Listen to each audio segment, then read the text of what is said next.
जय हिंद फ्रेंड्स जैसे कि हमारे यूपीएससी ऑप्शनल हिंदी लिटरेचर में जो सेकंड पार्ट है जो सेकंड पेपर होगा उसमें भी खंडका में देखेंगे तो निराला जी की राम की शक्ति पूजा के साथ ही हमारे पाठ्यक्रम में कुकुरमुत्ता कविता भी लगा हुआ है।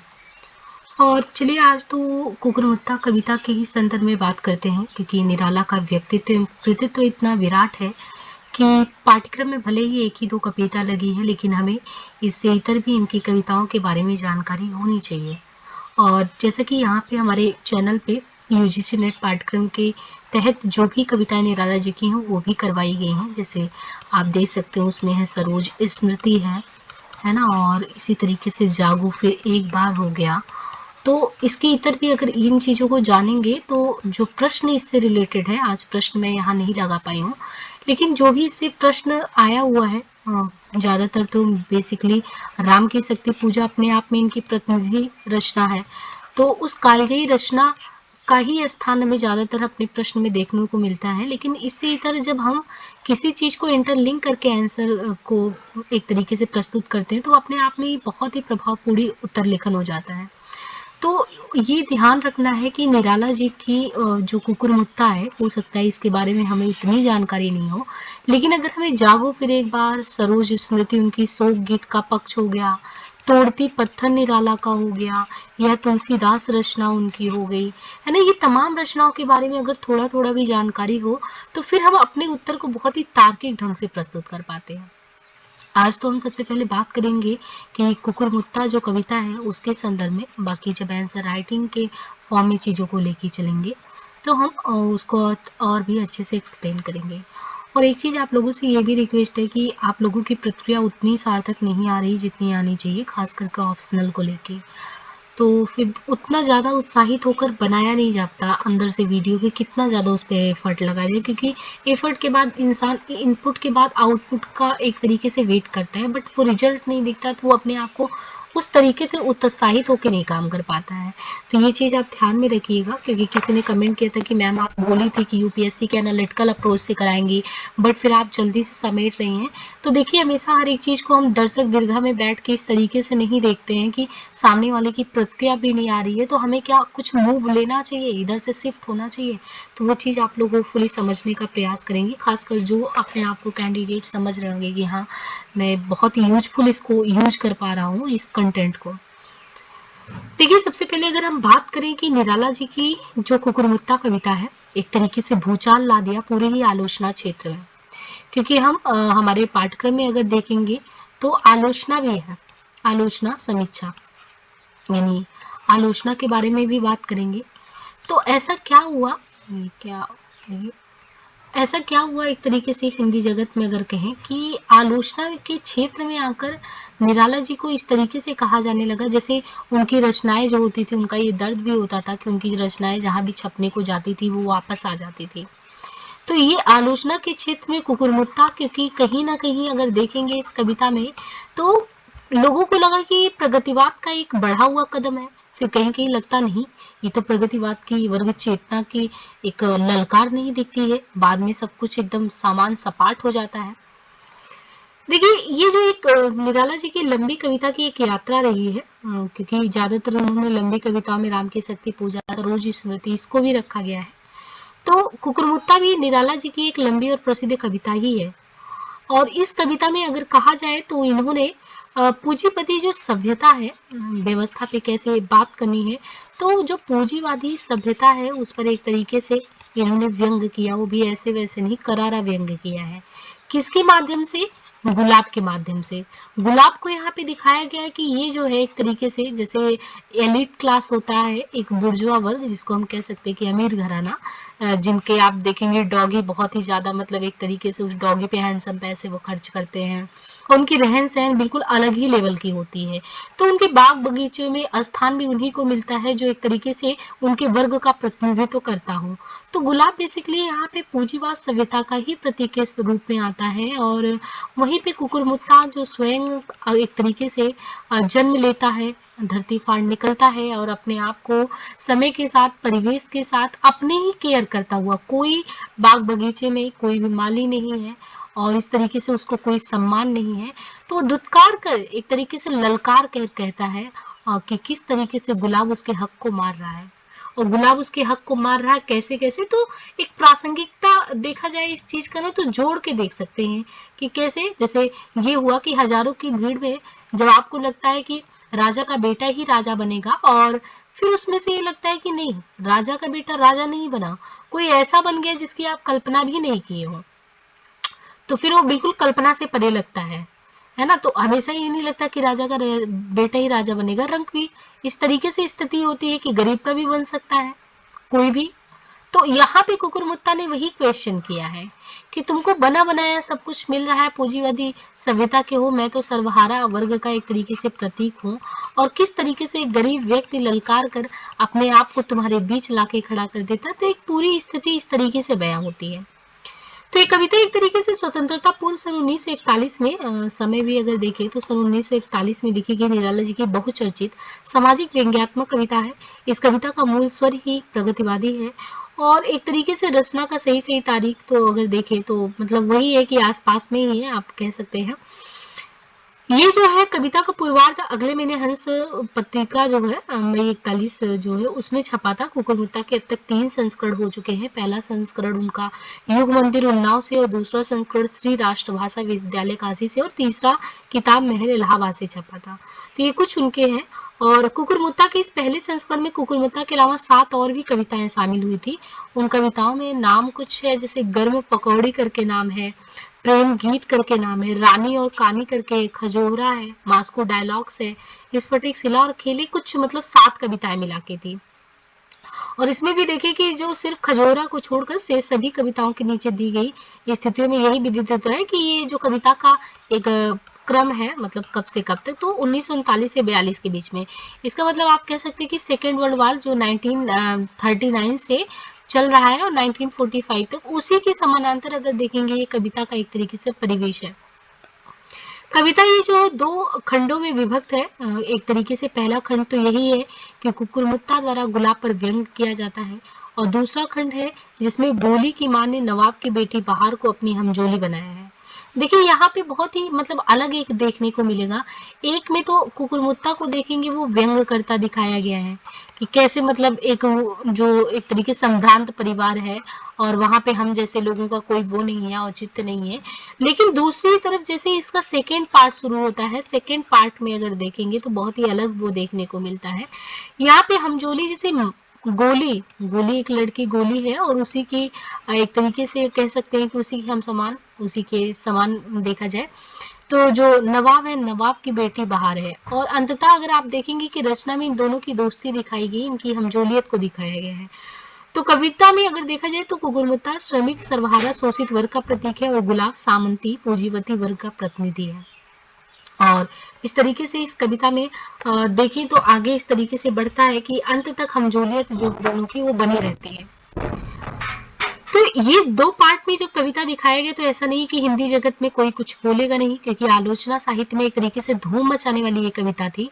तो अगर देखा जाए तो छायावाद के उत्तरार्ध में जैसे सरोज स्मृति लिखा गया, राम की शक्ति पूजा लिखी गई, तो उसके 6 वर्ष बाद जब ये रचना मतलब आती है, केंद्र में आती है, तो कई ऐसे उस समय के रचनाकार हैं, रामनरेश त्रिपाठी हैं, केदारनाथ अग्रवाल हैं, सुमित्रानंद पंत, शमशेर बहादुर, इन सभी आलोचकों द्वारा ये कहा गया कि ये बेसिकली जो कुकुरमुत्ता है ये कविता नहीं, सांप झाड़ने का मंत्र है। तो देखिए ये बहुत बड़ी बात कह दी थी कि ये कविता नहीं है ना, वो भी बहुत बड़े बड़े रचनाकार, ऐसे वैसे नहीं, ये कविता नहीं है एक तरीके से, ये बल्कि सांप झाड़ने का मंत्र है। सांप झाड़ने का एक तरीके से मंत्र है जो मतलब निराला जी द्वारा दिया गया है। लेकिन ऐसा भी नहीं कह सकते, डॉक्टर रामविलास शर्मा और अन्य भी अगर देखा जाए तो दूधनाथ सिंह, नंदुलारे वाजपेयी ने इसे कविता को निराला की प्रयोगात्मक और व्यंग परक रचनाओं के अगले सोपान के रूप में, कड़ी के रूप में बताया है। लेकिन इन सबसे परे जाए तो फिर निराला जी इस रचना के बारे में अपने स्वयं से उनका क्या मतलब कहना है, क्योंकि जो निराला जी कहेंगे बेसिकली उन्होंने क्या सोच के लिखा, तो मूल बात तो वो होगा ना।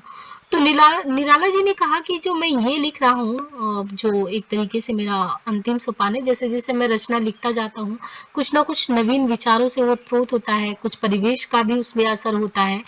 तो भाव से देखा जाए और भाषा से देखा जाए भाव हो, भाषाई स्तर पे हो, वैचारिक स्तर पे हो, इन सभी दृष्टियों से अगर बताया जाए तो ये मेरी सबसे सुंदर कविता है। चाहे हम बात करें उसको संवेदना, इसके संवेदना पक्षों की या इसके शिल्प पक्षों की, दोनों ही देखेंगे अपने आप में अद्भुत है इस रचना में। अब यहाँ पे एक एक करके जब हम इस रचना में आगे बढ़ते हैं तो जैसे यहाँ से रचना मान लीजिए शुरू होती है, रचना शुरू होती है तो रचना अपने आप में ही एक बार आप रचना को बहुत अच्छे से पढ़ जाइए कि रचना कहती क्या है, क्योंकि ये ऐसे हिंदी में एक तरीके से ऐसा नहीं है कि बहुत कठिन क्लिष्टता से परिपूर्ण है, तत्सम शब्दावली से ओतप्रोत है, इसलिए काफी कुछ तो रचना आपके संवेदना पक्ष को समझने के बाद ही आपको पूरी कविता समझ में आएगी। जैसे एक बार मैं कविता सुनाऊं इसको, तो वो कितने अच्छे से कहते हैं कि ये जो मतलब एक तरीके से शुरू होता है कविता। एक बार मैं थोड़ा सा सारांश बताती हूँ, फिर कविता को आप समझ पाएंगे। जैसे एक नवाब साहब थे, उन्होंने अपने बगीचे में लगवाने के लिए फारस से गुलाब मंगवाए और उस गुलाब को उन्हें फूलों के साथ में लगवा दिए। बगीचे की देखभाल करने के लिए कई माली और नौकर भी लगा दिए गए। सारा बाग बहुत ही सुंदर लग रहा था। बाग में सुंदर क्यारियां बनाई गई थी। उस बाग के क्यारियों में गुलाब के अलावा बहुत सारे पेड़ पौधे भी लगाए गए थे। अब उस पौधे में आप देख सकते हैं बेला है ना, गुलसब्बो है, चमेली है, कामिनी है, जूही है। मतलब एक तरीके से देखिए किनको किनको स्थान नवाब जी के एक तरीके से मतलब क्षेत्र में मिला हुआ, उनके बाग बगीचों में स्थान मिला है। गुलदाउदी है, निवाड़ है, गंधराज है, गुल अब्बास है। ये सभी फूलों के अलावा अनेक फलों के वृक्ष भी थे। जब फूलों के फूलने का मौसम आया तब फारस से लाया हुआ गुलाब का पौधा फूलों से लड़कर खिल गया, जिससे समूचे बाग के अन्य फूलों की शोभा मंद पड़ गई। उसी के पास स्थित पहाड़ी की गंदगी में एक कुकुरमुत्ता अपना सिर उठाकर खड़ा था। और क्या कर रहा था वो? और गुलाब को धता बताते हुए उसने ये कहने लगा। देखिए अब कैसी स्थिति थी कि जो नवाब साहब थे, अब कैसे थे, मतलब यहाँ से पंक्तियां शुरू होती हैं कि अगर देखा जाए तो एक थे नवाब, फारस से मांगे मंगाए थे गुलाब, बड़ी बाड़ी में लगाए, देसी पौधे भी उगाए, रखे माली कई नौकर, गजनवी का बाग मनहर लग रहा था, एक सपना जग रहा था। सांस पर तहजीब की, गोद पर तरतीब की, क्यारियां सुंदर बनी, चमन में फैली घनी, फूलों के पौधे वहां लग रहे थे खुशनुमा। और फिर इन्होंने एक एक करके नाम गिना दिया, बेला, गोसब्बू, चमेली, कामनी, जूही, नरगिस, रात रानी, कमलिनी, चंपा, गुलमेहदी, गुलखैर और गुल अब्बास, गेदा, गुलदाउदी और न जाने कितने फूल फव्वारे, कई रंग अनेकों, सुर्ख, धानी, चंपई, आसमानी, सब्ज, फिरोज, सफेद, जर्द, बादामी, बसंती शोभा। और यहाँ तक नहीं, मतलब यहाँ तक नहीं रुकते, इसके आगे भी बताते हैं कि देखो वहां पे फलों के पेड़ भी थे, आम, लीची, संतरे और फाल से, चटकती कलियां, निकलती मृदुल गंध, लगी लगकर हवा, चलता मंद मंद, चहकती बुलबुल, मचलती टहनियां, बाग चिड़ियों का बना था आसियां, साफ रहा सरा दोनों ओर, दूर तक फैले हुए कुलछोर। बीच में आराम का, ऐसे बगीचा होता है ना, यहाँ पे अगर फ्लावर के लिए पूरा लगा दिया, बगान यहाँ लगा दिया, और बीच में आप कह सकते हैं कि बैठने के लिए आराम से कोई व्यवस्था है, कॉर्नर पे बना दिया कोई बेंच वगैरह बैठने के लिए। तो वही कह रहे कि साफ राह नजर आ रहा है, सरा दोनों ओर, दूर तक फैले हुए कुलछोर, बीच में आरामगाह बना दिया गया है। और ये दे रही थी बड़प्पन की था, कहीं झरना है, कहीं छोटी सी पहाड़ी है, कहीं सुथरा चमन है, नकली कहीं झाड़ी है। देखिए यहाँ पे कहीं कहीं नकली कहीं झाड़ी लगी है। अब बात आती है कि ये तो पूरे बाग बगीचे का एक तरीके से आपको परिवेश बता दिया गया कि आप समझिए वो परिवेश, जहाँ पे वो वातावरण कैसा है, जहाँ पे ये फारस के गुलाब को मंगाकर लगाया गया है। लेकिन अब सबसे बड़ी बात आती है कि फारस की गुलाब जो है वो किस तरीके से रिएक्ट करता है, क्यों वो बिल्कुल अलग बन जाता है कुकुरमुत्ता के लिए, क्योंकि बहुत सारे बाग बगीचे में फूल लगे हैं, पर गुलाब को ही क्यों कहता है? क्योंकि गुलाब न एक तरीके से शोषित तबके के लिए जैसे उनके खून चूसने जैसा है। जैसे होता नहीं कि सब कहते हैं कि 10 का हक मार कर अगर आप खुद मोटे हो जाओ, ये कुछ आपने गोदान में देखा होगा कि अगर कोई व्यक्ति बहुत धनवान हो जाता है और वो 10 का मार के धनवान हो जा रहा है, इसका मतलब 10 के खून चूस कर हुआ रहा, इस तरीके से हुआ है, उसका शारीरिक सौष्ठव देखने को बन रहा है, हिष्ट पुष्ट बन गया है। यहाँ पे कहता है कि कुकुरमुत्ता देखो कि आया मौसम अब क्या है, आया मौसम यानी मौसम बदला है, और खिला फारस का जो गुलाब नवाब साहब मंगवाए थे अपने बगीचे के लिए, तो आया मौसम, खिला फारस का गुलाब, बाग पर उसका पड़ा था रोबो दाग। यानी पूरे बाग बगीचे में ढेर सारे पेड़ पौधे हैं, लेकिन ये वही होता है ना कि एक महफिल में आप गए और सब लोग सामान्य जन एक जैसे थे, लेकिन कोई बिल्कुल आगे बिल्कुल अलग अलग एक तरीके से, मतलब उसकी अलौकिक चमक बिखेरी है, बहुत ही सुंदर है, अपने तरफ उसको आकर्षण करने की शक्ति जबरदस्त है। तो आपको लगेगा महफिल सबके लिए तो बिल्कुल नॉर्मल हो गया, लेकिन वो एक व्यक्ति आकर्षण का केंद्र बन गया। इस पूरे बाग बगीचे में अगर देखें तो जो गुलाब था बिल्कुल वही एक तरीके से आकर्षण का केंद्र बन चुका था, तो जिससे वो रोब झाड़ रहा था। रोब कैसे? क्योंकि सबकी इज्जत थी उस बगीचे में, सबको पानी मिलता, सबको खाद मिलता, लेकिन जब से वो आया है उसको उसकी ज्यादा ही देखभाल हो रही है। तो आया मौसम खिला फारस का गुलाब, बाग पर उसका पड़ा था रोबो दाग, वही गेंदे में उगा देता हुआ बुत्ता, पहाड़ी से उठे सर ऐंठ कर बोला कुकुरमुत्ता, अबे सुन बे गुलाब। तो अब कुकुरमुत्ता को देखा नहीं जा रहा, वो देख रहा है कि एक ही बगीचे में किस तरीके से किसके साथ क्या हो रहा है। तो वो तुरंत ऐंठ कर बोलता है, अबे सुन बे गुलाब, भूल मत जो पाई खुशबू रंगो आप। अब वो इस तरीके से उसको ये बताया जाता है कि भूल मत जो पाई खुशबू रंगो आप, खून चूसा खाद का तूने अशिष्ट, डाल पर इतरा रहा है कैपिटलिस्ट। यहाँ पे यही चीज है कैपिटलिस्ट, यानी कैपिटलिस्ट एक तरीके से क्या है, ये पूंजीपति वर्ग है। तो इतरा रहा है, इतरा कैसे रहा, खून चूस कर लोगों का इतरा रहा है। कितनों को तूने बनाया है गुलाम, अब देखिए, कितनों को तूने बनाया है गुलाम, मालिक कर रखा सहाया जड़ा घाम, हाथ जिसके तू लगा, पैर सर रख कर वो पीछे को भागा, औरत की जानिब मैदान या छोड़कर, तबेले को टट्टू जैसे तोड़कर, साहो राजो अमीरों का रहा प्यारा, तभी साधारणों से तू रहा न्यारा। वरना क्या तेरी हस्ती है पहुंच तू, कांटों से ही भरा यही सोच तो। यदि कभी कभी ये होता है कि आपके अंदर बिल्कुल भी गुण नहीं है, लेकिन क्योंकि आपका संपर्क किसी रसूख खानदान से, आप बिल्कुल ना आपका व्यक्तित्व वैसा है ना आपका कृतित्व वैसा है, लेकिन आप किसी रसूख खानदान से ताल्लुकात रखते हो, तो आपको इतने अच्छे अच्छे अवसर मिल जाते हैं जो योग्य व्यक्ति है उसको नहीं मिलते। यानी योग्यता का वहां पे तिरस्कार हो जाता है, अयोग्य व्यक्ति को अवसर मिलता है, और अवसर के पीछे क्या होता है, उसका एक तरीके से फैमिली बैकग्राउंड, उसकी रसूखियत। सेम चीज यही कह रहा कुकुरमुत्ता, मैं देखो धरती फाड़ कर निकला हूँ और कितना कष्ट सह रहा हूँ, गर्मी ठंडी, न मुझे खाद मिल रहा है, मतलब मेरी तो कोई सेवा नहीं है, कुछ भी सेवा नहीं हो रही है, लेकिन तू क्योंकि सुंदर है, सुंदर से भी सबसे बड़ी बात है कि तू नवाबों के लिए प्यारा है। और अगर तू नवाबों के लिए प्यारा है तो जो तेरी इतनी शानो शौकत का और तेरी इतनी खातिरदारी हो रही है, तेरी हैसियत क्या है, तेरी हस्ती क्या है, पोस्ट तो कांटों से भरा है, यानी गुलाब जो है तो कांटों से भरा है। तो यहाँ पर गुलाब पूंजीपतियों का प्रतीक है और कुकुरमुत्ता सर्वहारा अर्थात गरीब और शोषित तबके का। तो कुकुरमुत्ता गुलाब को ताना मारते हुए ये कहता है कि तूने पूंजीपतियों के समान दूसरों का खून चूसा है, तब तुझे यह खुशबू रंग और आभा प्राप्त हुई है। न जाने कितने नौकरों में मालियों ने तेरी देखभाल की होगी, इतना होने के बावजूद भी तेरे में कांटे हैं। तेरे पास जो भी आता है उसे तुझे से कष्ट ही कष्ट मिलता है। तेरा व्यवहार तो उन पूंजीपतियों की तरह है जिसे कभी किसी को सुख नहीं मिल सकता। तो बड़े बड़े लोगों, राजाओं और अमीरों का प्यारा है तो कभी साधारण वर्ग के साथ घुल मिल नहीं सकता है। तो ये कविता ने कभी ने गुलाब के बहाने पूंजीपतियों के प्रति अपना आक्रोश व्यक्त किया है। कुकुरमुत्ता जो कि नितांत उपेक्षित सर्वहारा वर्ग का प्रतीक है, जिसे अपनी हीनता के बोध के होने से पूंजीपति जिसे गुलाब से घृणा होती है। अब देखिए उसको घृणा क्यों हो रही है, वो इस तरीके से शब्द को क्यों यहाँ पे इस्तेमाल किया गया है लेखक के द्वारा, एक रोष है व्यक्त किया गया है लेखक के द्वारा भी। अगर देखें वो खुद कहते हैं कि एक तो तुम्हारे पास कुछ नहीं है, आगे इससे भी आगे बढ़ के कहते हैं कि तुझको रोज पड़ता रहा पानी, मतलब पानी भी तुझको डेली दिया जा रहा है, खाद पानी सब। तो यहाँ पे देखिए गाली का भी प्रयोग हो गया है, जो हमारे यहाँ पे गाली माना जाता है। कहते हैं कि रोज पड़ता रहा तुझ पे पानी, तो हरामी है खानदानी, चाहिए तुझको सदा मेहरून निशा, जो निकाले इत्र रू ऐसी दिशा।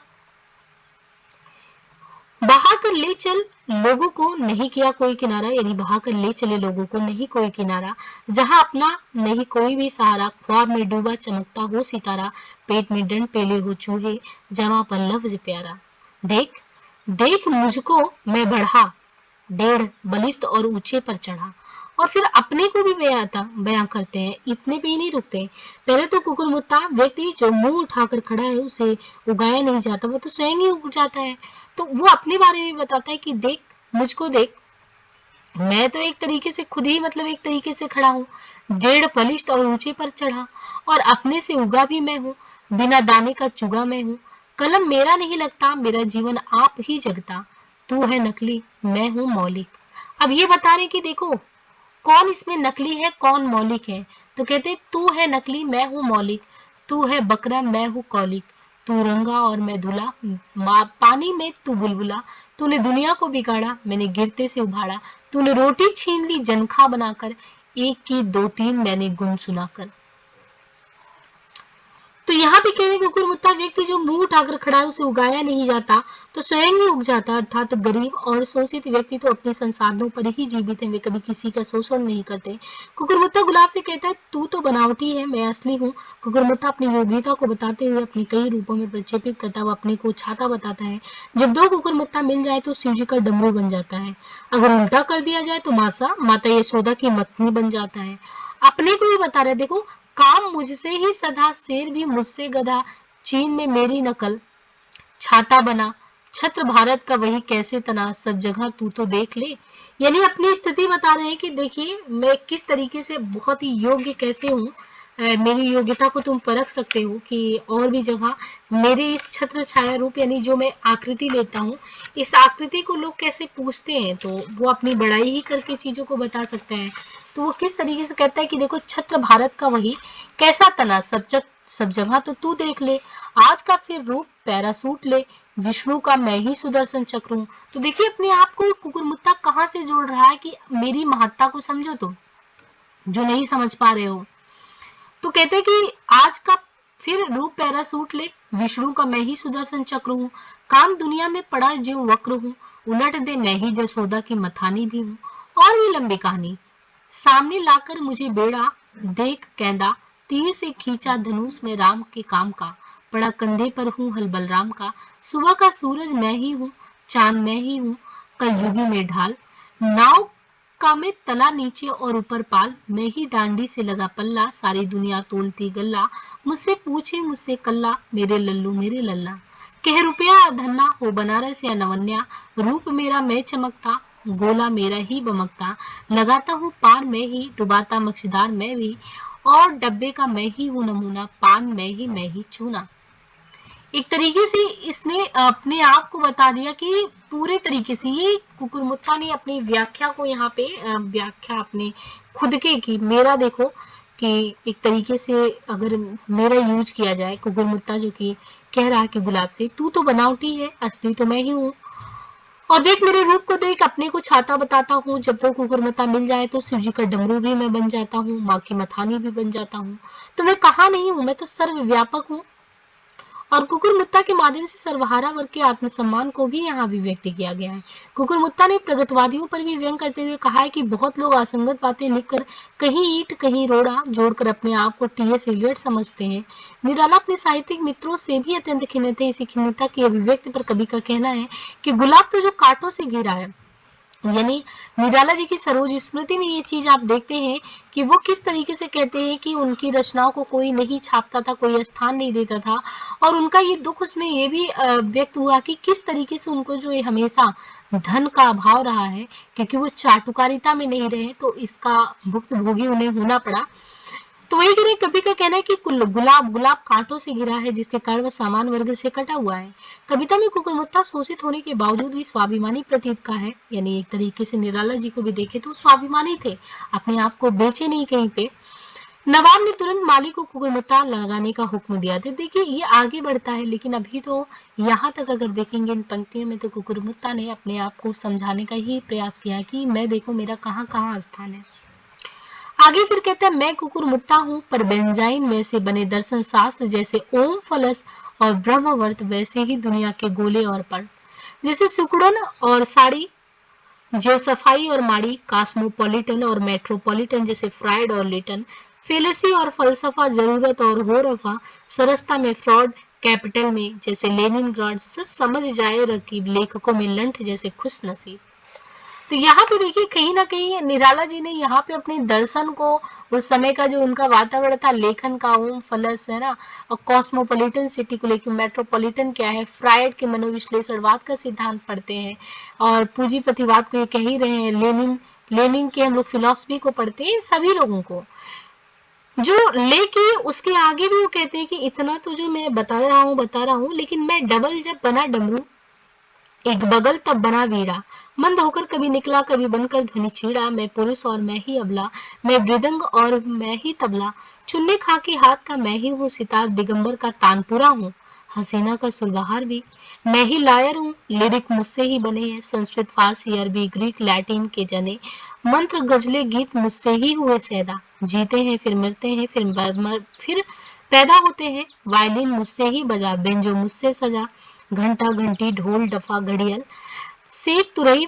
मंजीरे करताल कार्नाटे क्लेरिनेट ड्रम फ्लूट गिटार बजाने वाले हसन खां, बुद्धू पीटर मानते हैं सब मुझे ये बाएं से जानते हैं दाएं से, तात दिन्ना चलती है जितनी तरह देख सब में लगी है मेरी गिरा, नाच लिया मेरा ही जीवन खुला पैरों से मैं ही तुला, कथक हो या कथकली या बाल डांस, क्लियोपेट्रा कमल भौरा कोई रोमांस, बहलिया हो मोर हो मणिपुरी गरबा, पैर माझा हाथ गर्दन मोहे भटका, नाच अफ्रीकन हो या यूरोपियन। देखिए ये कविता मैं इसलिए भी सुना रही हूँ कि इन्हीं पंक्तियों से आएगा व्याख्या लिखने के लिए, और व्याख्या में आपको पंक्तियां डिस्टर्ब नहीं करेंगी। अगर आपको इनकी कहानी अच्छे से पता होगी तो उन पंक्तियों की फिलॉसफी समझ के आप अपनी व्याख्यायित पंक्तियों में उनको ढाल सकते हैं। अब जैसे इन्होंने कहा किसी भी तरह का हाव भाव हो मेरा ही रहता है उसमें सब में ताव, मैंने बदले पैतरे जहां भी शासक लड़े पर है प्रोलिटेरियन झगड़े जहां, मियाँ बीवी के क्या कहना वहां, नाचता है सुदघोर जहां कहीं ब्याज डूजता, नाच मेरा क्लाइमेक्स को पहुंचता, नहीं मेरे आड़ कांटे काट या नहीं मेरा बदन आटो गांठ का, रसी रस में हो रहा सफेदी को जहन्नम रोकर रहा, दुनिया में सबने मुझी से रस चुराया। आगे भी कहते हैं कि दुनिया में सबने ही मुझसे रस चुराया, रस में मैं डूबा उतराया, मुझी में गोते लगाए वाल्मीकि व्यास ने, मुझी से पोथे निकाले भास कालिदास ने, टुकुर टुकुर देखा कि ये मेरे ही किनारे खड़े, हाफिज रविंद्र जैसे विश्वकोश बड़े बड़े, कहीं का रोड़ा कहीं का पत्थर टीएस इलियट ने जैसे दे मारा, पढ़ने वालों ने मेरी जिगर पर रखकर हाथ कहाँ लिख दिया जा सारा, ज्यादा देखने को आंख दबाकर शाम को किसी ने जैसे देखा तारा, जैसे प्रोग्रेसिव का कलम लेते ही रोके नहीं रुकता जोश का पारा, यही से यह कुल हुआ जैसे अम्मा से बुआ, मेरे सूरत के नमूने पिरामिड मेरा चोला था यूक्लिड, रामेश्वर मीनाक्षी भुवनेश्वर जगन्नाथ जितने मंदिर सुंदर, मैं ही सबका जनक, जेवर जैसे कनक हो कुतुब मीनार, ताज आगरा या fort Chunar, Victoria memorial Calcutta मस्जिद बगदाद जुम्मा अलबत्ता सेंट पीटर्स गिरजा हो या घंटाघर, गुंबदों में गढ़न में मेरी मोहर, एरियन हो पार्सियन हो गार्थिक आर्च पड़ती है मेरी ही टॉर्च, पहले के हो बीच के हो या आज के, चेहरे से पिद्दी के हो या बाज के, चीन के फारस के या जापान के, अमेरिका के रूस के इटली के इंग्लिस्तान के, ईंट के पत्थर के यूं ही लकड़ी के कहीं का भी मकड़ी के, बुने जाल जैसे मकाकुल मेरे छत्ते के हैं घेरे, से सभी को फंसाने वाला हूँ ट्रैप, टर्की टोपी दुपलिया किस्ती कैप और जितने लगे जिसमें स्ट्रॉ मैट, देख मेरी नकल है अंग्रेजी हैट, घूमता हूँ सर चढ़ा तो नहीं मैं बड़ा। तो देखिए लास्ट तक पंक्तियों में उन्होंने सीधे सीधे ये कटाच कर दिया कि सर सभी का फांसने वाला हूँ ट्रैप, यानी सर सभी का फंसाने वाला हूँ ट्रैप, टर्की टोपी दुपलिया या किस्ती कैप और जितने लगा जिनमें स्ट्रॉ या मैट, देख मेरी नकल है अंग्रेजी हैट, घूमता हूँ सर चढ़ा के तू नहीं मैं ही बड़ा हूँ।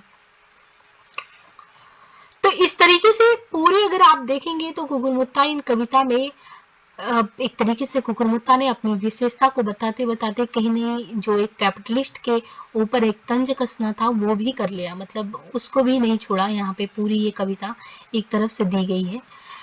ये कविता तो फिर दो भागों में विभक्त है। पहले में तो ये कि कुकुरमुत्ता बस वही है कि शोषित तबके के रूप में आता है और सर्वहारा वर्ग का प्रतिनिधित्व होकर वो कैसे बुर्जुआ वर्ग पे या पूंजीपति वर्ग पे पूरी तरीके से कटाच करता है। और निराला जी ने भी अपनी अभिव्यक्ति इस कविता के माध्यम से की है। उन्होंने लेखकों को भी लेके कहीं नहीं छोड़ा है। तो ये संवेदना पक्ष में भी बात करते हैं इन मुद्दों पे। लेकिन जब इसके दूसरे पक्ष में आते हैं, जब गोली जो है, गोली जो जिसका बहार जो कि नवाब की बेटी से है दोस्ती हो जाती है, तो फिर यहाँ से बात आगे बढ़ती है कि देखिए बाग के बाहर पड़े थे झोपड़े। अब देखिए एक बाग है, बाग के आगे अगर देखेंगे तो कह रहे हैं कि झोपड़े भी पड़े थे। दूर से जो दिख रहे थे अधगड़े, जगह गंदी, रुका सड़ता हुआ पानी, मोरियों में। अब यहाँ पे देखिए बिंबात्मकता की बहुत अच्छी खासी प्रस्तुति देखने को मिलेगी कि आप पढ़ते वक्त आपको लगेगा कि सच में कहीं बाघ है। बाघ के सामने ही देख रहे हैं, दूर झोपड़ी दिख रहा है, वहां पे झोपड़ी के बगल से जगह से गंदा रुका सड़ता पानी जा रहा है। मोरियों में जिंदगी की लंत रानी, बिलबिलाते कीड़े, बिखरी हड्डियां, सेलरों की पैरों की थी गड्डियां, कहीं मुर्गा कहीं अंडे, धूप खाते हुए कंडे। हवा बदबू से मिली है वहां की, हर तरह की बसीली। एक तरीके से देखिए उस बस्ती के बारे में पूरा इस तरीके से निराला जी उस एक तरीके से जो एक झोपड़ी है उसकी व्याख्या कर रहे हैं कि कैसे उसके बगल से नाली निकली है और ये पूरी उसकी बदहाली को कि हवा में एक तरीके से बदबू मिली है, हर तरह की बसीली पड़ी गई है।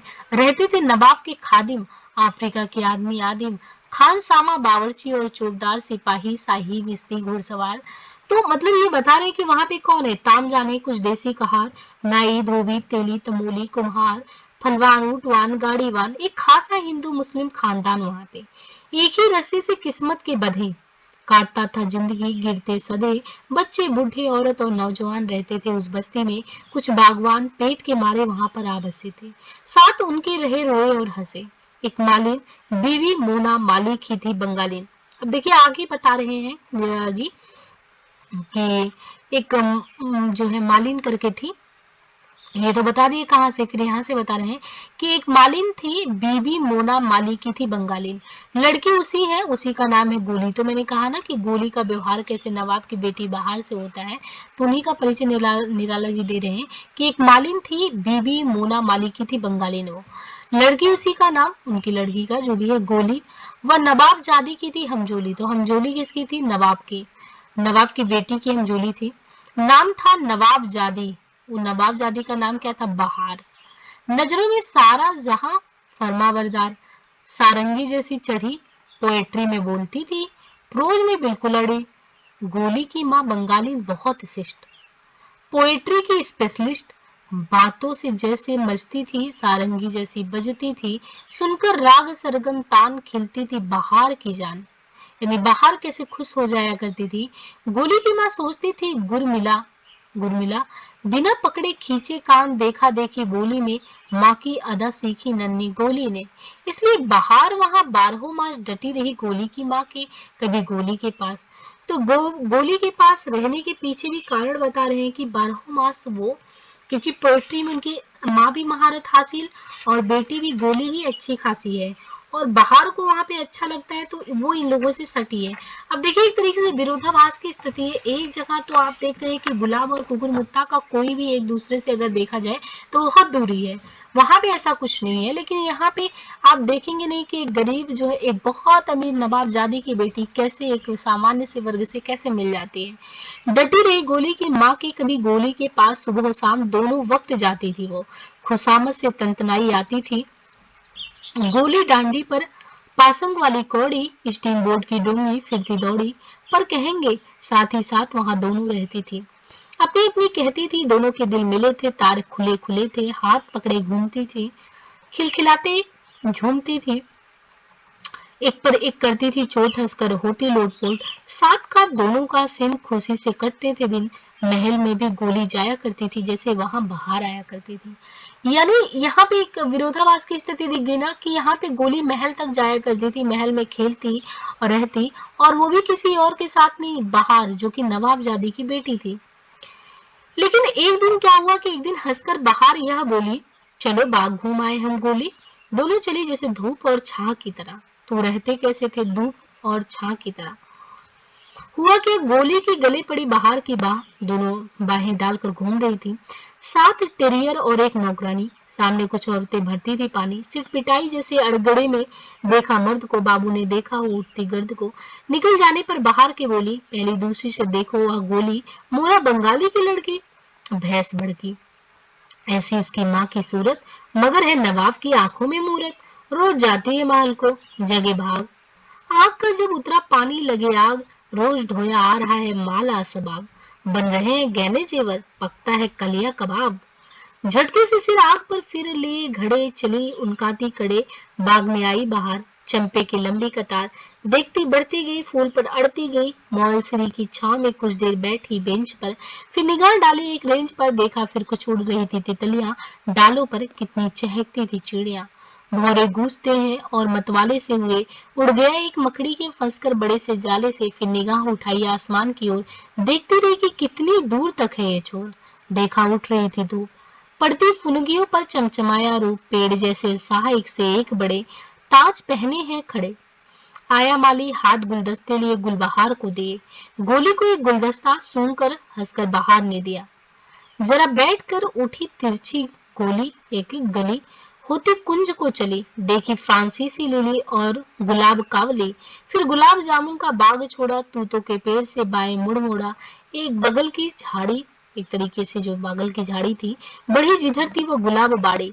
देखा खिल रहे थे बड़े बड़े फूल, लहराया जी का सागर अकूल, दुम हिलाता भाग टेरियर कुत्ता, जैसे दौड़ी गोली चिल्लाती हुई कुकुरमुत्ता। आगे बता रहे हैं कि देखिए कि कैसे गोली चिल्लाती है कि कुकुरमुत्ता है, और जैसे ही कुकुरमुत्ता बोलती है ना, तो क्योंकि उसको पता है कि वो कुकुरमुत्ता है जो बिल्कुल किनारे होगा, लोगों के ध्यान से बिल्कुल एक जगह पे होगा, जैसे उसने बोला दौड़ती हुई गोली चिल्लाती हुई कुकुरमुत्ता, तो सकपका गई कौन, बहार, बहार यानी नवाब की बेटी, सकपकाई बहार, देखने लगी जैसे कुकुरमुत्ते के प्रेम से भरी गोली दगी, भूल गई उसका था गुलाब पर जो कुछ भी प्यार, सिर्फ वह गोली को देखती रही निगाह की धार, टूटी गोली जैसे बिल्ली देखकर अपना शिकार, तोड़कर कुकुरमुत्तों को होती थी उनके निसार, बहुत उगे थे तब तक उसने कुल अपने अंचल में तोड़कर रखे अब तक, घूमी प्यार से मुस्कुराती देखकर बोली बाहर से, देखो जी भरकर गुलाब, हम खाएंगे कुकुरमुत्ते का कबाब, कुकुरमुत्तों की कहानी सुनी उसमें जीभ में बाहर का आया पानी, पूछा क्या इसका कबाब होगा ऐसा भी लजीज, जितनी भजिया दुनिया में इसके सामने है नाजीज। यानी जब वो कीमत समझ रही है कुकुरमुत्ते को क्या होता है, लेकिन नवाब की बेटी नहीं जान रही क्या होता है। आगे गोली कहती है कि गोली बोली जैसी खुशबू इसका वैसा ही स्वाद, यानी जैसी खुशबू लग रही है वैसा ही इसका स्वाद भी होगा, खाते खाते हर एक को आ जाती है बिहिस्त की याद, सच समझ लो इसका कालिया तेल की भुना कबाब, भजिया में वैसे ही जैसे आदमियों में नवाब, जैसे आदमियों में नवाब है वैसे कुकुरमुत्ता का कबाब है। नहीं, ऐसा कहते ही री मालकिन की छोटी बंगालिन को डांटा नौकरानी ने डांटा, चढ़ी आंख कानी ने, लेकिन यह कुछ एक घूंट लार के जा चुके थे पेट में तब तक बाहर के, नहीं नहीं अगर इसको कुछ कहा, पलट कर बाहर ने उसे डांटा, कुकुरमुत्ते का कबाब खाना है, इसके साथ इसके यहाँ जाना है, बता गोली, पूछा उसने, कुकुरमुत्ते का कबाब वैसी खुशबू देता है जैसा कि देता है गुलाब, गोली ने बनाया मुंह, बाएं घूमकर फिर एक छोटी सी निकाली, उह, कहा, बकरा हो या टुम्बा, मुर्ग या कोई परिंदा, इसके सामने सब छू, सबसे बढ़कर इसका ही है खुशबू, भरता है गुलाब पानी, इसके आगे मरती है इन सबकी नानी। चाव से गोली चली, बाहर उसके पीछे उली, उसके पीछे टेरियर, फिर नौकरानी, पोंछती जो आंख कानी। यानी यहाँ पे बहुत ही चालाकी से गोली ने उस कुकुरमुत्ते के कबाब का इतना वर्णन कर दिया कि चाहे रानी हो कोई समझ नहीं पाया, और बाहर को क्योंकि उसका स्वाद नहीं ली थी तो वो भी पीछे चल पड़ी कि नहीं हम उसके घर जाएंगे और खाएंगे, उससे वो पीछे नहीं हटी। फिर आगे क्या होता है कि चली गोली, अब इतने में अब देखिए आगे क्या क्या कैसे बढ़ता है कि चली गोली आगे, जैसे डिक्टेटर जैसे तानाशाह होता है तो वैसे गोली आगे चल पड़ी, बाहर उसके पीछे जैसे भुक्कड़ फॉलोअर, यानी फॉलो भी कर रही है तो भुक्कड़ फॉलोअर। अच्छा, यहाँ पे भाषाई संदर्भ में देखे तो अंग्रेजी का कैसे प्रयोग है ना, डिक्टेटर, फिर भुक्कड़ फॉलोअर करके है, तो उसके पीछे दुम हिलाता टेरियर भी चल पड़ा, और आधुनिक पोएट पीछे बांदी बचत की सोचती, कैपिटलिस्ट पोएट भी, झोपड़ी में जल्दी चलकर गोली आई, जोर से माँ चिल्लाई, माँ ने दरवाजा खोला, आंखों में सबको तोला, भीतर आ डलिए में रखे गोली ने वे कुकरमुत्ते देखकर माँ खिल गई, निधि जैसे मिल गई, कहा गोली ने, अम्मा कलिया कबाब जल्द बना, पकाना मसालेदार, अच्छा खाएंगी बाहर, पतली पतली चपातियां उनके लिए सेक लेना, जला जीव ही उधर चूल्हा, खेलने लगी दोनों दुल्हा दुल्हन, कोठरी में अलग चलकर बांदी की कानी को छलकर टेरियर था बराती, आज का गोली का साथ, हो गई शादी की फिर दुल्हन, बाहर से दूल्हा गोली बातें करने लगे प्यार से, इस तरह कुछ वक्त बीता, खाना तैयार हो गया, खाने चली गोली और बाहर, कैसे कहे भाव जो माँ की आंखों से बरसे, थाली लगाई बड़े समादर से, खाते ही बाहर ने यहाँ फरमाया, ऐसा खाना आज तक मैंने नहीं खाया, शौक से लेकर स्वाद, खाती रही दोनों कुकुरमुत्ते का कालिया कबाब, बांदी को भी थोड़ा सा गोली की माँ ने कबाब परोसा, अच्छा लगा थोड़ा सा कालिया भी बात को ला दिया, हाथ धुलाकर देकर पान उसको विदा किया।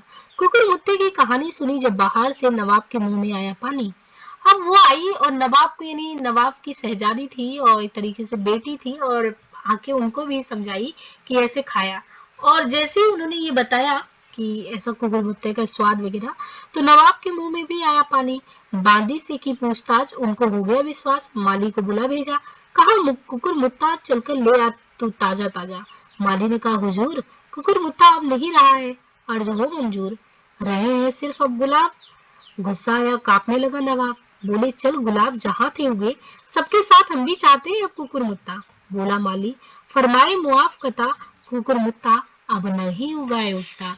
अरे बहुत ही विचित्र बात है कि कहते हैं कि अब वो गुस्से से कांपने लगे कि उनको भी चाहिए कुकुर मुत्ता खाने को। इस तरीके से वो बोले कि अब उन्होंने ऐसे कहा कि एक काम करो। कुकुरमुत्ता ने प्रगतिवादियों पर व्यंग करते हुए एक तरीके से ये कहा कि जब उनकी बेटी बाहर उनको बताई कि बहुत ही अच्छा लगता है, बहुत ही पसंद आई उसकी सब्जी, तो नवाब ने जब कहा तुरंत माली से कि कुकुरमुत्ता लाओ, किंतु माली ने तुरंत जवाब दिया कि अब ताजा कुकुरमुत्ता नहीं है, यदि आप कहें तो मैं गुलाब लेकर आऊं। तो यही चीज है कि कैसे, मतलब कि उनके बगीचे में तो गुलाब को स्थान मिला, तो भी फारस के गुलाब को। तो कहे अगर आप गुस्सा होते हैं तो बताइए हुजूर, मैं गुलाब ले आऊं, वहां कुकुरमुत्ता उगा दो। तो उन्होंने कहा कि नवाब ने, नहीं वहां कुकुरमुत्ता उगा दो। माली ने कहा हुजूर, कुकुरमुत्ता उगाया नहीं जा सकता, उसका कोई बीज नहीं होता, वो तो स्वयं ही उग जाता है। इतने में वो कांपने लगे, गुस्सा आया, कांपने लगे नवाब, बोले चल गुलाब जहाँ थे उगे, सबके साथ हम भी चाहते हैं कुकुरमुत्ता। तो इस तरीके से वो कहते हैं कि ये है चेतन धर्मिता, प्रयोगशीलता, और जो कहलाना चाहता था यहाँ पे कविता कि हमारी क्या है, मतलब एक तरीके से हमारी हैसियत को लोगों ने क्या एक तरीके से तोल के रखा है। मैं तो खुद ही उगता हूँ और धरती फाड़ के अपनी स्थान बनाता हूँ। तो मतलब बहुत ही दिलचस्प है, इसमें व्याख्यायित पंक्तियां बिल्कुल भी कठिन नहीं लगेगी। हाँ, आपको सारांश अच्छे समझ में आना चाहिए। और रही इसके बाद जो इसमें जो बात करेंगे हम इसकी रचना धर्मिता को लेके, दो पक्ष को लेके, एक तो हो जाता है इसकी संवेदना पक्ष की बात, और इनके अलावा शिल्प पक्ष की बात को। देखिए, कुकुरमुत्ता की संवेदना के संबंध में कुछ आरंभिक जो भी प्रगतिवादियों की राय थी कि प्रगतिवादी दृष्टिकोण से संपन्न कविता है, क्योंकि नायक कुकुरमुत्ता सर्वहारा वर्ग का प्रतीक है और गुलाब पूंजीपति वर्ग का। तो शुरुआत में तो यही लगा कि जब वो कह रहा है, एक कुकुरमुत्ता ललकारा है, तो इसका मतलब अभी सुन बे गुलाब, भूल मत जो पाइयो खुशबू रंगो, आप खून चूसा खाद का तूने आशीष, डाल पर इतराता है कैपिटलिस्ट। तो इससे तो लगा ये प्रगतिशील कविता है। कुकुरमुत्ता के माध्यम से, कुकुरमुत्ता जो एक सर्वहारा वर्ग का प्रतिनिधित्व करता, वो तो ललकार के कह रहा है, इसका मतलब जो अब शोषित वंचित तबका है वो कहीं ना कहीं चेतनशील अवस्था में आ गया। लेकिन आगे जैसे जैसे बढ़ेंगे तो आपको नहीं लगेगा, लास्ट तक बिल्कुल अलग ही उसमें कविता बदल जाती है। तो इस तरीके से आप नहीं कह सकते। शुरुआत में कुकुरमुत्ता के बारे में ये भी कहा जाता है कि वो अपने को हीन ग्रंथि से भरा हुआ प्रतीत पाता है, ये नहीं खुल के कह सकता कि देखो मेरे अंदर यही काबिलियत है। वो एकदम सिर उठाकर ऐसे ऐड कर, बिल्कुल उस तरीके से नहीं। वो जहालत और जो गरीबी की स्थिति है, तो कहीं ना कहीं उसके अंदर ये हीनता बोध विद्यमान है। लेकिन वही चीज दूसरे पक्ष में देखेंगे, जब दूसरा खंड शुरू होता नवाब की बेटी और बाहर की साथ की जो उनकी भावनात्मक संबंध की, तो वहां पे कोई हिंसा बोध नहीं है, कोई गरीबी अमीरी का खेल नहीं है, बल्कि एक सहयोग है।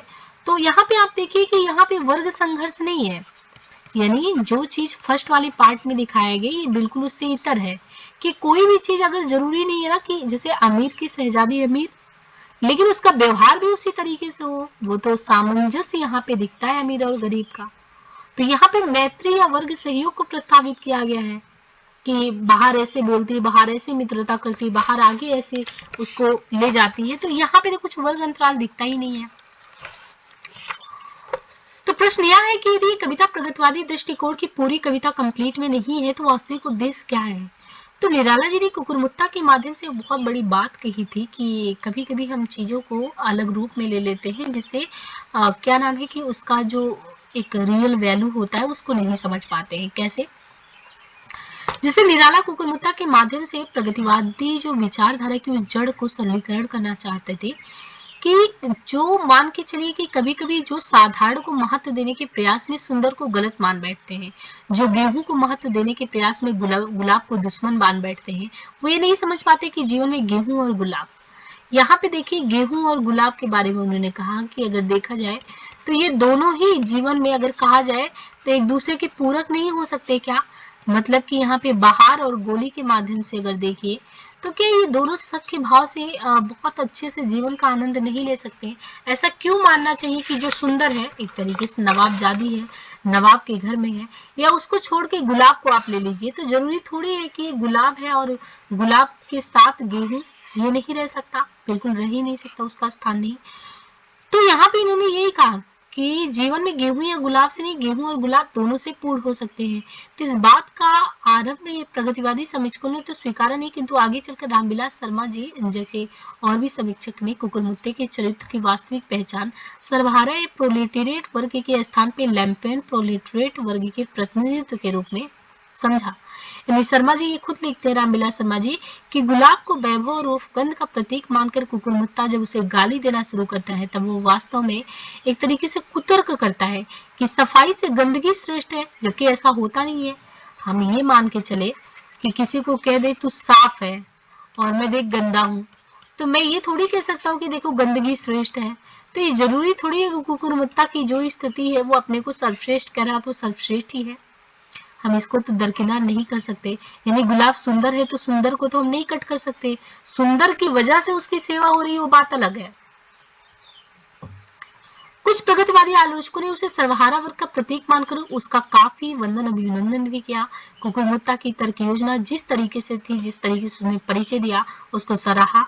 वह प्रोलेटेरिएट नहीं लुम्पेन प्रोलेटरेट वर्ग दृष्टि है, शहर के आवारा टटपुजियों का दृष्टिकोण जो कि क्रांतिकारी संगठन और संघर्ष का रास्ता छोड़कर अराजकतावादी नीति अपनाता है। यानी ओवरऑल इस कविता में देखा जाए तो निराला जी इस कविता के माध्यम से जन जन तक पहुंचना चाहते थे, उद्दात के स्थान पे वो साधारण के महत्व की स्थापन करना चाहते थे, जो कि एक तरीके से यहाँ पे देखने को भी मिलता है पूरी कविता में। और कविता में ये भी है कि देखो कि अभिजात से मुक्ति और साधारण के महत्व की स्थापना, जो कि एक सौंदर्य बोध भी है, उसकी विशेषता भी है कि जब बहुत समय तक छायावादी दृष्टि से अगर लेखन करते रहे, यानी जो लेखन का उनका एक तरीके से पूरा जीवन काल रहा है, तो बहुत लंबे समय से अगर ये छायावादी लिखते रहे, फिर प्रगतिवादी की तरफ अप्रोच किया और जो उन्हें समाज में लगा उन प्रतीकों को लेकर साध कर उन्होंने जिस तरीके से जो यथार्थ है उसको बहुत ही सहजता के साथ सभी के समक्ष रखा। और निराला जी ने ये चीज यहाँ पे देखिए विभत्स, एक चीज होता है विभत्स जिसको देख के आपको लगेगा हाँ, जब उन्होंने एक अंकन किया कि किस तरीके से उस गले में कीड़े और क्या क्या पूरा मतलब एक जुगुप्सा की भावना आती है ऐसा टाइप में, तो वही चीज यहाँ पे देखने को मिलता है कि विभत्स पक्षों का, यानी बाग के बाहर कहीं खड़े हैं झोपड़े, दूर से जो दिख रहे थे अधगड़े, कहीं मुर्गी है कहीं अंडा है, धूप खाते हुए कंडे, हवा बदबू से मिली, इन विभत्स पक्षों का वास्तविक अंकन महत्वपूर्ण तो है, किंतु एक सीमा के बाद यही प्रगतिवाद की जड़ता का आधार भी बन जाता है। इसलिए निराला केवल असुंदर को सत्य नहीं मानते बल्कि सुंदर और असुंदर की समग्रता में सत्य का संधान करते हैं। उनकी कविता का निम्नलिखित प्रकृति वर्णन छायावाद जैसा दिखते हुए भी छायावाद से काफी अलग दिखता है कि किस तरीके से यहाँ तितलियां, चिड़िया और भौरे के साथ साथ मकड़ियां और जाले भी हैं, मतलब एक साथ सब है, ऐसा नहीं है कि एक लोग को तो मिला है और किसी को स्थान ही नहीं मिला, वो चीज नहीं है। बाकी इसके शिल्प संधान पे बात करें, इनके शिल्प पक्ष पे, तो छायावादी शब्दावली का निषेध है यहाँ पे, देशज शब्दों का खुला प्रयोग है, मतलब लल्लू लल्ला है ना, ये सब ऐसे प्रयोग किए गए, विदेशी शब्दों का भी प्रयोग किया गया, हास्य व्यंग उपमाओं को भी दिया गया है, जैसे मुझसे कल्ला, मेरे लल्लू मेरे लल्ला, तो एक तरीके से हास्य व्यंग्य के साथ भी है। और प्रतीक की बात ही क्या करें, प्रतीक में अंत तक प्रतीकों का प्रयोग देखने को मिलता है, कैसे गुलाब एक तरीके से सुविधाभोगी जीवन जी रहा है ना, और ये कैसे जी रही है, या प्रतीक के माध्यम से और भी मतलब वास्तव में देखिए कुकुरमुत्ता को जब भी ललकार रहा है तो किस तरीके से कह रहा है, तो एक प्रतीक के माध्यम से ही चल रहा। और बिंब मैंने कहा था कि झोपड़ी वाले संदर्भ में देखिए कि आप पढ़ते वक्त आपको लगेगा हाँ एक महल है, झोपड़ी है, फिर कहाँ पे एक तरीके से आरामगाह है, तो सारी चीजें, सामने कुछ औरतें भरती थी पानी, सिटपिटाई जैसे अड़गड़े में देखा मर्द को, तो बिंबात्मकता भी है, यानी प्रतीक है ना, प्रतीक भी है, बिंब भी है। और शब्द शैली में अगर प्रयोगों की बात करें भाषाई संदर्भ में, तो देशज का अच्छा खासा प्रयोग देखने को मिलता है। और छंद की बात करें तो कविता समानता छंद के नियमों का पालन नहीं करती, इसमें निराला ने तक एक तरीके से जो पूरी कविताओं में तुक का मेल होता है, तो तुक को छोड़ दिया है किंतु शुरू से अंत तक एक लय बना रहता है। मतलब पढ़ने में यहाँ लगता है कि हाँ इससे रिलेट होगा, पंक्तियां बिल्कुल बिखरी नहीं लगती हैं। तो बच्चन ने कहा है कि लय एवं अर्थ की व्यंजना में कविता उर्दू को भी मात देती है, ऐसा भी माना गया है। और एक तरीके से अगर देखें तो एक तुलना दृष्टि भी देख लेते हैं। जैसे हमने इससे पहले राम की शक्ति पूजा को देखा है जो हमारे पाठ्यक्रम में है, तो इसके बाद कुकुरमुत्ता को देख रहे हैं। कुकुरमुत्ता देखिए 1942 में रचित ये रचना, 41-42 मान के चलिए, क्योंकि 39 से लेकर 42 तक के दौर में ये लिखा जा रहा था। और 1936 में राम की शक्ति पूजा कंप्लीट हो गया, जो कि राम की शक्ति पूजा ने हो हल्ला इतना मचा दिया साहित्य जगत में। तो निराला जी अपने आप में वहीं पे ही एकदम अप्रतिम छाप छोड़ चुके थे। इसके बाद कुकुरमुत्ता आता है। बारीक लेवर में दोनों कविताओं का मिजाज इतना है भिन्न तथा विरोधी है कि समझ में नहीं आता कि एक ही लेखक राम की शक्ति पूजा में ललकार रहा है अन्याय और अन्याय के पक्षधर की किस तरीके से न्याय नहीं मिल रहा है, तो उसके संदर्भ में बात। और यहाँ पे बिल्कुल ही अलग हो गया। तो कुछ आलोचकों ने निराला के इन दोनों व्यक्तित्व में विरोध का संबंध माना, तो कुछ ने तार्किक विस्तार भी दिया। तो रामस्वरूप चतुर्वेदी ने ये अपना मत प्रस्तुत किया कि कुकुरमुत्ता की चेतना शक्ति पूजा से अलग तथा विपरीत है। उन्हें प्रतीत होता है कि कभी अपने पूर्व सृजनात्मक प्रतिमानों से मुक्ति चाहता है। मतलब हर एक व्यक्ति की कुछ नई इच्छा आकांक्षा होती है ना, कुछ नई करो, कुछ नया करो। बार बार वही चीज दोहराने से अच्छा है कुछ नवीन मौलिक विचार तो उसको उद्बोधित करना चाहिए। तो वही कहा गया कि देखो कभी अपने पूर्व सृजनात्मक प्रतिमानों से मुक्ति चाहता रहा होगा, हो सकता है तभी ऐसा लिखा हो। तो डॉक्टर रेखा खरे का मत है कि जीवन तथा गणित में अंतर है। गणित में संभव है कि दूसरी चीज पहले से अलग या विपरीत हो, किंतु जीवन में दूसरी चीज पहले का विस्तार होती है। वस्तुतः सूक्ष्म विश्लेषण करने पर यही पता चलता है कि कुकुरमुत्ता शक्ति पूजा का अगली एक तरीके से अगला तार्किक चरण है। लेकिन एक चीज ये भी है कि निराला एक सतत प्रयोगशील कवि रहे, कुछ ना कुछ हमेशा पॉजिटिव वे में वो प्रयोग करते ही रहे हैं, जिन्हें किसी भी काव्य आंदोलन या परिपाटी में बांधना संभव नहीं है। उनका व्यक्तित्व तो गत्यात्मक तथा विकासशील है, जो किसी भी विचारधारा या आंदोलन के हर पक्ष को स्वीकार नहीं कर पाता। इतना ही नहीं, उनका व्यक्तित्व खुद अपनी ही मान्यताओं को समय के साथ परखता है और जरूरत पड़ने पर वे अपने ही पूर्व दृष्टिकोण का खुद विरोध करते हैं। तो शक्ति पूजा छायावाद के अंतिम चरण की रचना है, तो कुकुरमुत्ता प्रगतिवाद के अंतिम चरण की। तो देखिए यहाँ पे ये भी है कि शक्ति पूजा, अगर देखिए राम की शक्ति पूजा की बात करें तो उसके संदर्भ में यही कहा जा रहा है कि वो अगर छायावाद का अंतिम कड़ी है, तो प्रगतिवादी की भी अंतिम कड़ी के रूप में निराला जी ने ये कौन सी रचना कर दी है, कुकुरमुत्ता। निराला ने शक्ति पूजा में छायावाद की सीमाएं तोड़ी, तो कुकुरमुत्ता में प्रगतिवाद की। तो एक तोड़ने की प्रक्रिया जो है एक व्यक्तित्व का पार्ट उनके रहा, दो चरणों में वो चीज देखने को मिलता है। बाकी तो और भी कविताओं को देखते हैं उनकी, निराला की जूही की कली है ना, तो ये शैली बढ़ती रही है। अब देखिए 3-4 अगर इनकी कविताओं को लेकर, जैसे जूही की कली, तो जूही की कली इनकी व्यक्तिकता, तीव्र भावुकता, रोमांटिसिज्म सबको मिला के है। इसलिए तो इस पे आरोप भी लगा दिया गया था कि अश्लील कविता इसको नहीं छाप सकते। प्रकृति प्रेम से लेके भावुकता, रोमांटिसिज्म सब कुछ नजर आया। तो ये तरीके से निराला जी वो निराला जी हैं। अलग अलग कविताओं में उनका व्यक्तित्व अलग अलग है भाई। एक तरीके से सोचा जाए तो हर एक क्षण आपकी मनोदशा बदलती रहती है, तो एक लेखक का क्यों नहीं बदलेगा। तो एक तरीके से उनकी मानस यात्रा का स्वाभाविक आरंभिक चरण था, यानी जूही की कली। और फिर ये तीव्र भावुकता जब समाज की वस्तुगत स्थितियों से टकराने लगा, तो व्यक्ति का दृष्टिकोण परिवर्तित हो गया। फिर उन्होंने सरोज स्मृति शोक गीत लिखा अपनी बेटी पिता पुत्र प्रेम के प्रति, व फिर राम की शक्ति पूजा में निराला का भावुक ही व्यक्तित्व आ गया, क्योंकि वस्तुगत सामाजिक सत्य के साथ उन्होंने लिखा कि यही सत्य है। और इसी समय निराला का एक मन वस्तुगत यथार्थ को पूरी नग्नता के साथ पेश करने का हुआ। तो सबसे बड़ी कविता के रूप में एक भिक्षुक भिक्षुक कविता कितनी अच्छी है, वो हमारे समक्ष आती है। वो तोड़ती पत्थर है, बादल रॉक जैसी कविताएं आती हैं। तो कुकुरमुत्ता तक आते आते निराला व्यक्ति भावुकता के साथ साथ औदत्य तथा अभिजात की निरर्थकता महसूस कर चुके थे। इतना ही नहीं, वे प्रगतिवाद की जड़ताओं से भी विचलित है। कुकुरमुत्ता इस परिवर्तित निराला की रचना है, जो एक छायावादी औदात्य अभिजात दार्शनिक व स्वप्निल वातावरण का तो मुंह चिढ़ाता ही है, साथ ही जड़ प्रगतिवादियों और कविता शास्त्रवाद के समर्थक को भी आईना दिखाता है। तो शक्ति पूजा में निराला, जहां निराला पौराणिक राम के मानवीय राम में तब्दील करने की स्थिति को, उनकी औदात्यता को प्रदर्शित करते हैं, तो वहां पे वो समझ जाते हैं कि किस तरीके से, देखिए अगर शक्ति पूजा और कुकुरमुत्ता का हम तुलना कर ले, मान लीजिए यहाँ पे दो रचनाएं मान लीजिए हैं, एक तरफ है शक्ति पूजा राम की शक्ति पूजा, एक तरफ निराला की हो गई कुकुरमुत्ता। अब हम कहते हैं कि शक्ति पूजा में तो उन्होंने पौराणिक राम को मानवीय राम में तब्दील कर दिया एक झटके में। लेकिन एक बात बताइए, क्या आम आदमी को इसी तरीके से एक संयमित व्यक्तित्व जीने के लिए हम एक रचना पढ़ा कर पाएंगे? मतलब कि जिस तरीके से निराला जी ने पौराणिक राम को मानवीय राम की दृष्टि से एक रचना किया, अब उस रचना को कितने ही पाठक लोग पढ़ेंगे, क्या उनकी मानसिक स्थिति उसी के अनुसार बदल पाएगी? क्या राम के संयमित व्यक्तित्व का पाठ उनके जीवन का भी हिस्सा बनेगा? तो 1942 में जब निराला को ये क्लियर हो चुका था कि औदात्य जो होता है वो विशिष्ट जन सुलभ गुण ही है, कोई विशिष्ट व्यक्ति है वो औदात्यता जैसे गुणों को अपने आप में समाहित कर सकता, अपने व्यक्तित्व में ला सकता है, पर सर्वजन सुलभ ये चीज नहीं है। अब प्रगतिशील मूल्य उसकी चेतना पर हावी है, जो अभिजात वर्ग के स्थान पर साधारण वर्ग को प्रतिबिंबित करना चाहते हैं। इसलिए इस कविता के केंद्र में कुकुरमुत्ता है, जो साधारणता का प्रतीक है। आगे शक्ति पूजा का मुख्य प्रश्न यह है कि शक्ति अन्याय के पक्ष में है, जबकि नैतिक पक्ष शक्ति से रहित है।